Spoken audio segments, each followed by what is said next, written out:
Franchement, on s'attendait pas à cette nouvelle. C'est la fin de la collaboration entre l'artiste Santrinos Raphael et sa maison de production, Monsa Group. C'est vrai que je voulais parler de ça, mais je me dis, qu'est-ce que je vais dire aujourd'hui que toi, tu ne sais pas en fait? Et puis, il y a beaucoup de gens qui se demandent exactement qu'est-ce qui s'est réellement passé entre les deux. Bon, moi je sais, on m'a tout dit. Mais jusque c'est l'angle sur lequel traiter le sujet que je ne trouve pas. Mais bon, dans cette générique, je vais voir ce que je peux faire. C'est probablement l'une des meilleures productions musicales depuis ces 5 dernières années au Togo. Entre révélations, échecs, je suis sûr qu'il y en a eu. Et c'est un contrat qui a commencé en 2017 et 5 ans après, je vous donne moi mon top 5 des moments forts entre l'auteur du hit, La Maladie d'amour, et sa maison de production. Genre, bien après, ceci.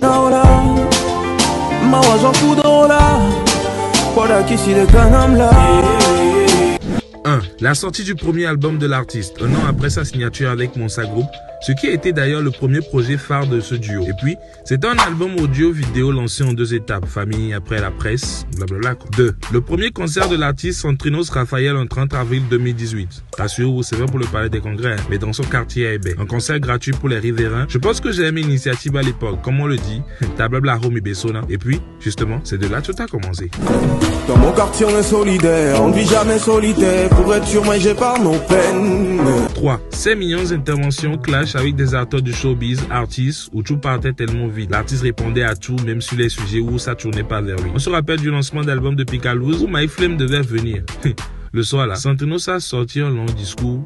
Nous tous on s'est demandé qui lui a écrit ça. L'époque là, tout le monde était contre Monsa Group. Pour eux, ce dernier engendrait des disputes entre les acteurs du showbiz. Genre, à l'use ou quoi. 4. La tournée Santrinos Raphael en Côte d'Ivoire. J'ai même fait une chronique sur ça. Très passionné, très talentueux, ce qui a fait qu'on a produit un spectacle de qualité. Total, plus de 12 médias tours. C'était pour moi une réussite et cette tournée a ouvert beaucoup de portes à l'artiste togolais sur l'échelle africaine. La preuve, le résultat a suivi. Loin des rares, fait une tournée où on a tout vu. Genre tout, même quand il mangeait dans un gabadrop.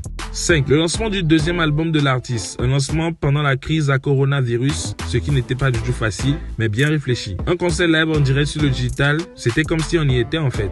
Enfin, nous les Casaniers. Cet album a été de ouf en termes de statistiques d'écoute.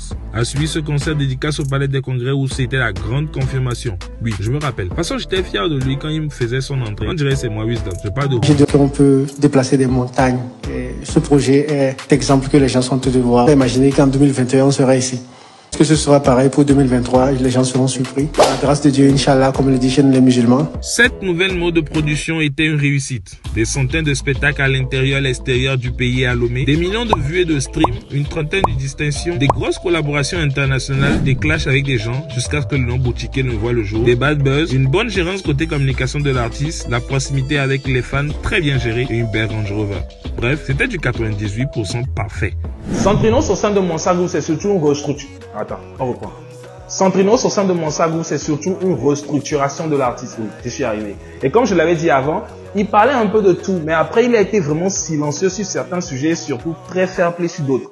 Je note aussi un sens de la responsabilité, de l'esprit critique, de la tolérance et surtout de l'impact positif sur le développement de la compréhension culturelle. Ouais, gros français. Bref, Monsa Group a refait l'éducation artistique de l'artiste et surtout a poli son image. Bon, c'est vrai qu'il y a eu des histoires avec Vanessa, de l'enfant qui est né, on sait pas si c'est de Santrinos, bien de Raphaël.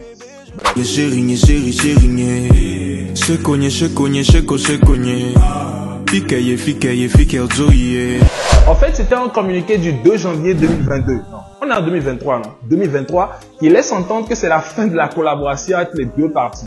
Voyons les choses autrement. Et si c'était qu'une reconduction du contrat, mais avec de nouvelles clauses?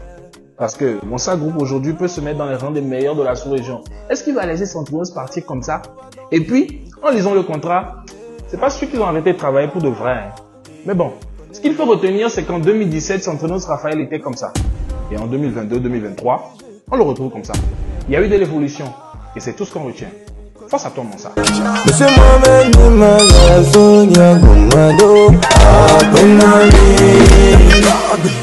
Salut, quoi ce vidéo? Tu sais, je voulais parler de l'affaire de Bobino. Tu sais, les révélations qu'il a eu à faire à Monsa n'a jamais fait de communiqué. Alors que c'était des lourdes révélations.